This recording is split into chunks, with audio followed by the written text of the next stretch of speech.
Segundinho já.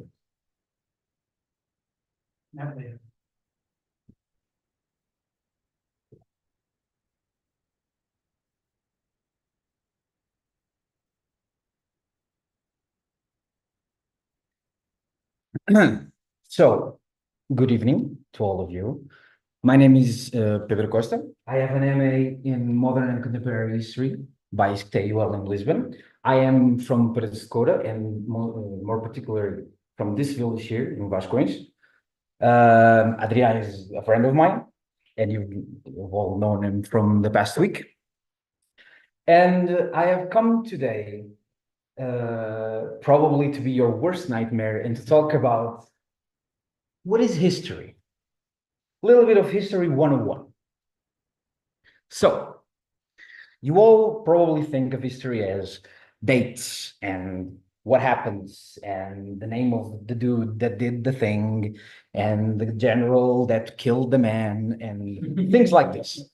But well, history is a little bit more than that. History is an academic discipline which uses a narrative to describe, examine, question, and analyze past events and investigate their patterns of cause and effect.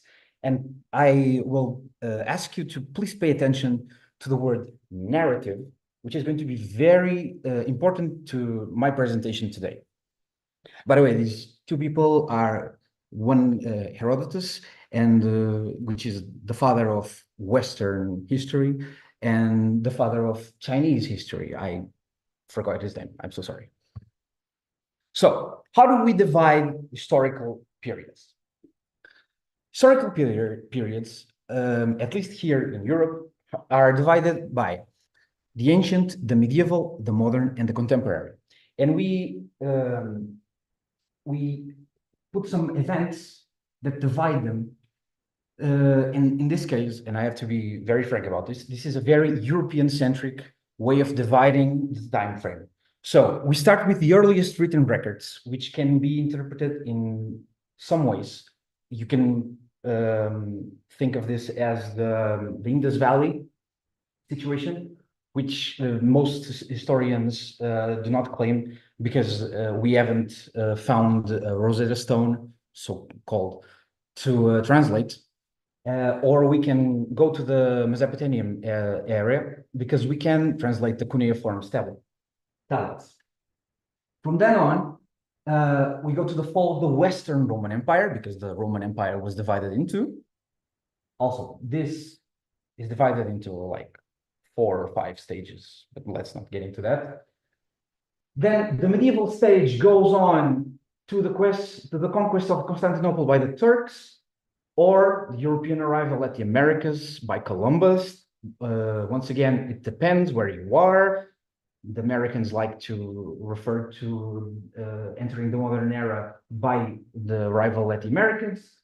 Here in Europe, we usually go by the fall of Constantinople because it marks the entrance of the Ottoman Empire into Europe, and that's very significant in our geographical history. Then the modern era goes till the French Revolution or the American War of Independence or the American Revolution. Once again, depends where you are. And also, this is very Western-centered. And then the contemporary, which contrary to the name, doesn't really reach today, goes to the dissolution of the USSR, but this is very contentious. Why it is contentious? Because some people say that the contemporary age finishes with the Second World War, especially the Holocaust, as like the big traumatic event of the 20th century. In my master's, I learned that it was more like the dissolution of the USSR, which was the biggest upset of the 20th century as we passed around the power. So this becomes a point of contention. Now, of course, once again, this is very centered on Europe, because if you ask a Chinese historian, hey, what do you think about the Helvetic Confederation? He'll be like, what? And if he asks me, hey, what do you think about the Manchu dynasty? I'll say, bless you. And you know, cry a little bit about my lack of knowledge. So that's how we divide history, right? That's the narrative we build with history. Now, before the written records, we have prehistory. And prehistory is studied by archaeologists. Now, why am I mentioning my cousins, the archaeologists? Because they have a really difficult job. We historians, we go by written data, written records. We can read and interpret what other people left us. And just like reading a diary, it is easier to assume what someone thought, what someone did,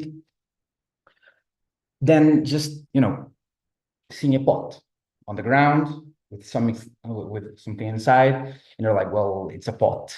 What did they do? So the archaeologist has a really risky job in assuming what things are for.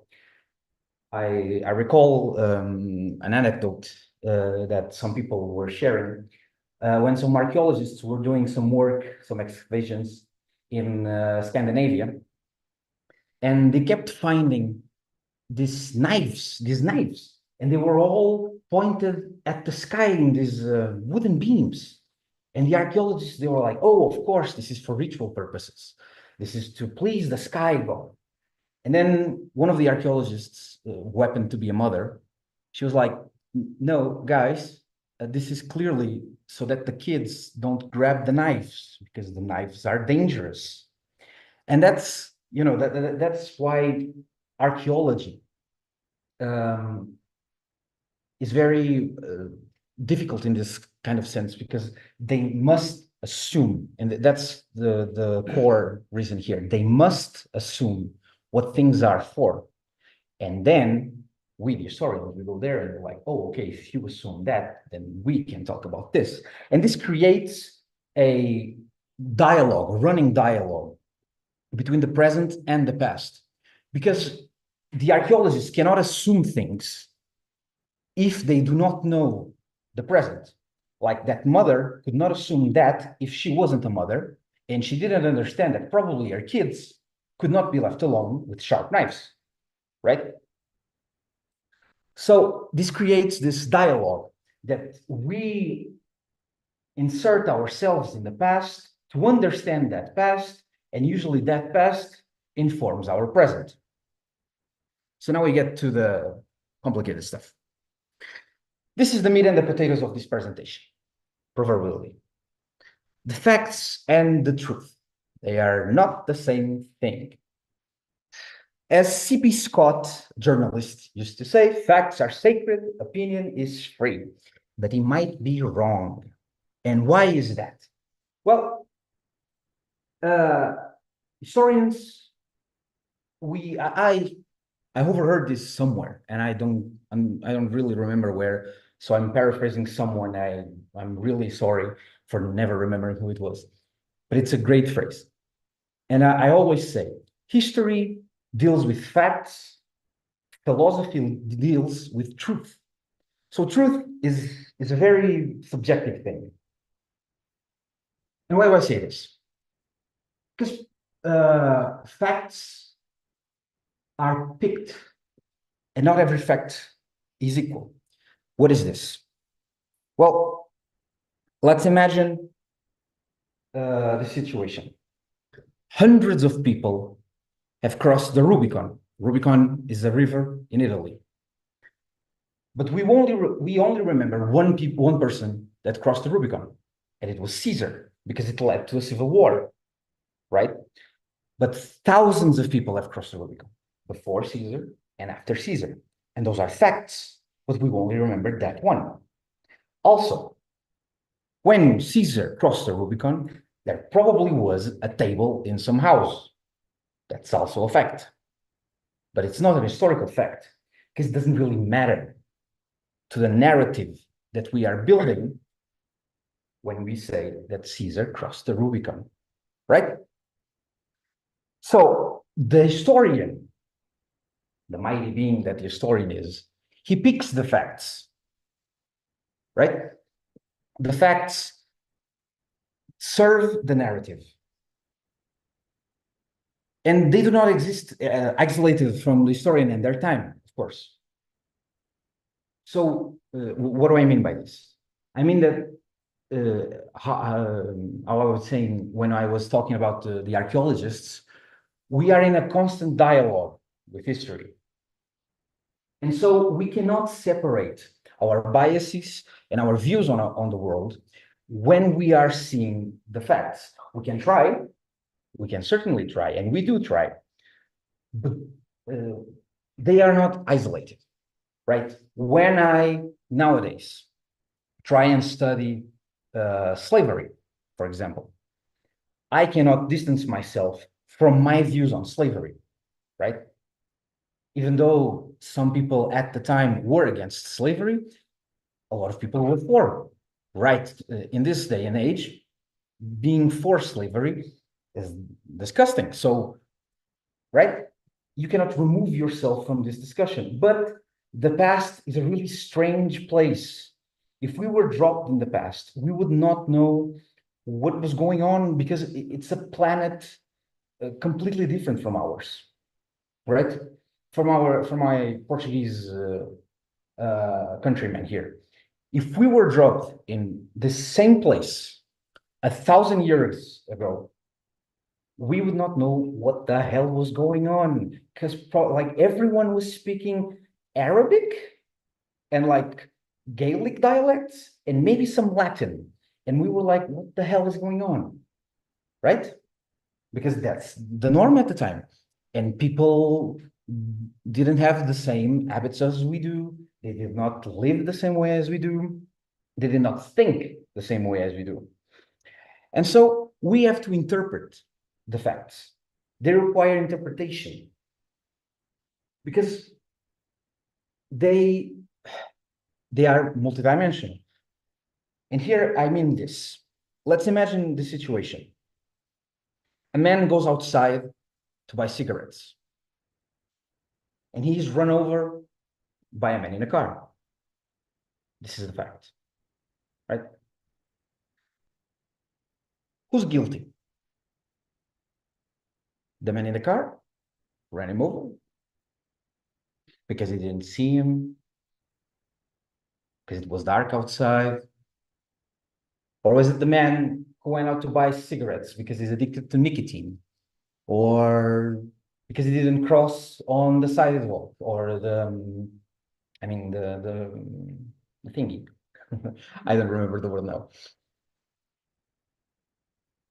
Who was the culprit, right? Was it the store? Because the corner store was closed, so he had to go to the other side of the road to get the cigarettes? This is what I mean when facts are multidimensional. They require an interpretation and they require an analysis.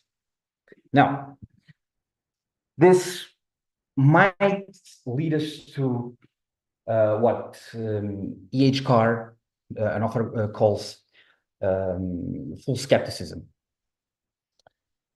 Because if nothing is real, if facts aren't real, then what the hell are we doing here? Right? How can we trust history?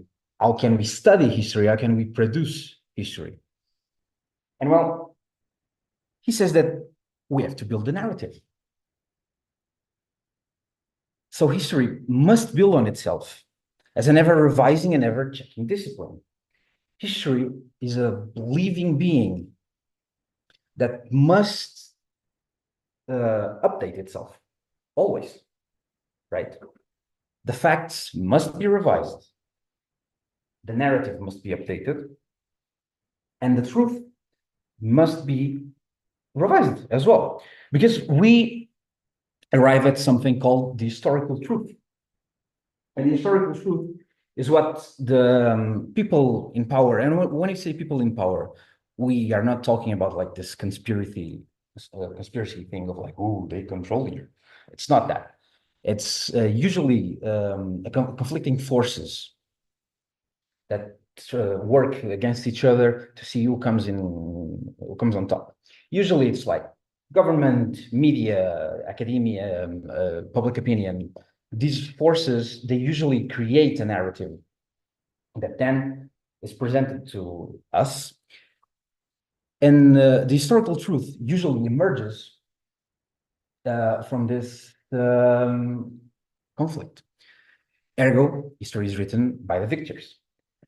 And actually, in history, we have a discipline that is the history of the defeated, in which we try to study without humiliating the people who were defeated, like the Native Americans and the people, usually minorities. It's kind of sad.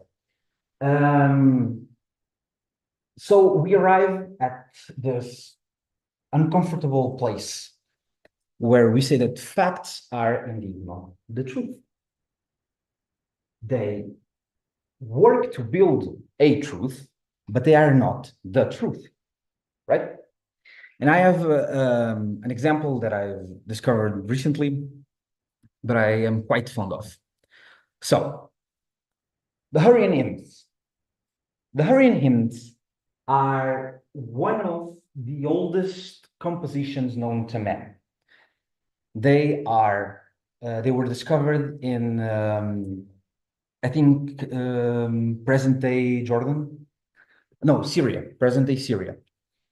And they are ancient Mesopotamian music. Now, what do we know of this music? Because we can translate what the tablets say, we know two things, or two very important things. They are diatonic and heptatonic. What does this mean?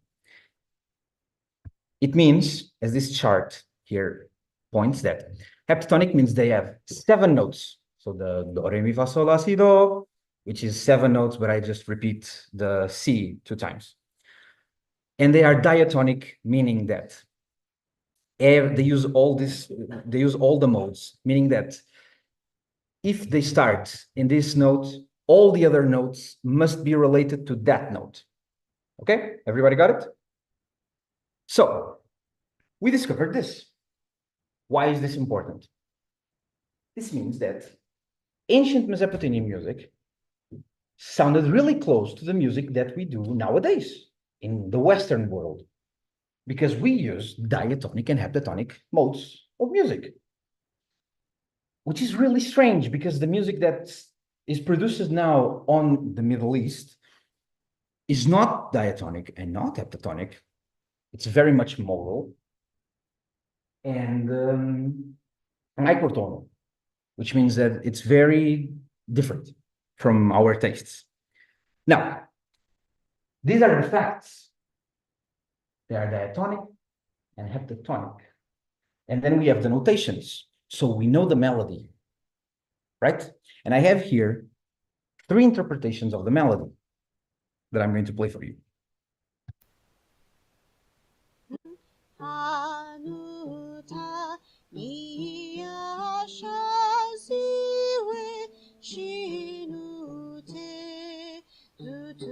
You answer it?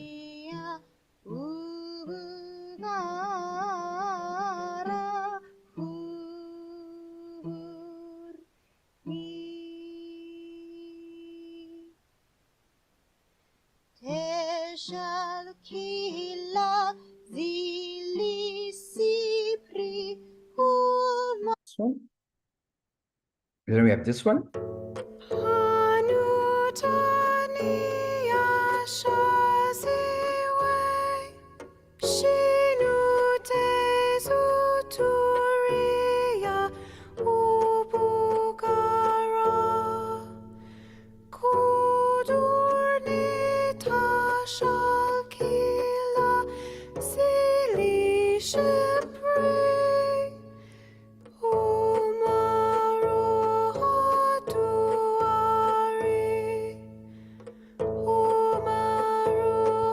And then we have this one.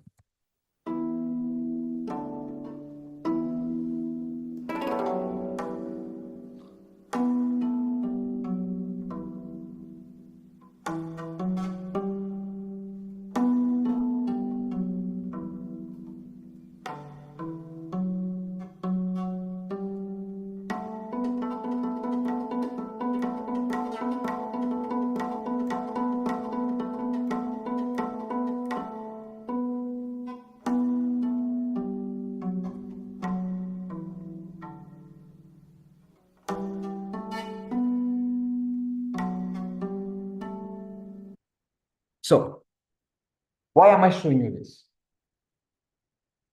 This, for me, is the perfect example of facts versus truth. Because in here, we have three different interpretations of the same thing, and they sound completely different. Completely different. Now, these two are probably the most likely to sound like the original one, because this one uses chords and ancient music was not polyphonic, mostly. Maybe that's a problem. We don't know. But the thing is, for all intents and purposes, all three of these interpretations are true. We don't know. They use the facts. They use accurate instruments to the time. These two even have the lyrics in the pronunciation that we can most closely have to the tongue that they spoke. So why are they not true? Well, because we can't know, and we will probably never know, because playing the music for the ancient Mesopotamians was something that they did with intention, and it was something that they used probably words to describe that today we don't understand what they mean. For example, there was this time when the Hungarians tried to write a dictionary, and under the horse definition, the definition was everybody knows what the horse is. So if that stayed like that, and suddenly we lost all horses, and the only thing that like future humans had was that Hungarian dictionary, they would come down and see, oh, a horse. What was a horse? Everybody knows what a horse is. Ah. So we don't really know how the interpretation of this music would have been. So for all intents and purposes, this is the historical truth. Because history and the past, the past are different things. History is a narrative that we build from the knowledge that we gain from the fonts and from the resource sources that we find and we can compile and we write. But it is not independent from the historian. It is not independent from the zeitgeist where it is written, and it is not independent from everything, from the dialogue that is happening, right? And the past is past. It's already gone. We will never really know what happened. It's frustrating, but it's what it is. And yeah, so if you are curious about this, I would recommend The Historian's Craft by Mark Bloch. It's a very short book that he wrote when he was imprisoned by the Nazis in France, and then he was killed by the Nazis. And What is History by H. Parr. These are very good books to initiate you in history. Then anything, if you want to ask me, mail me, and I will try to answer. And yeah, that's the end of my presentation.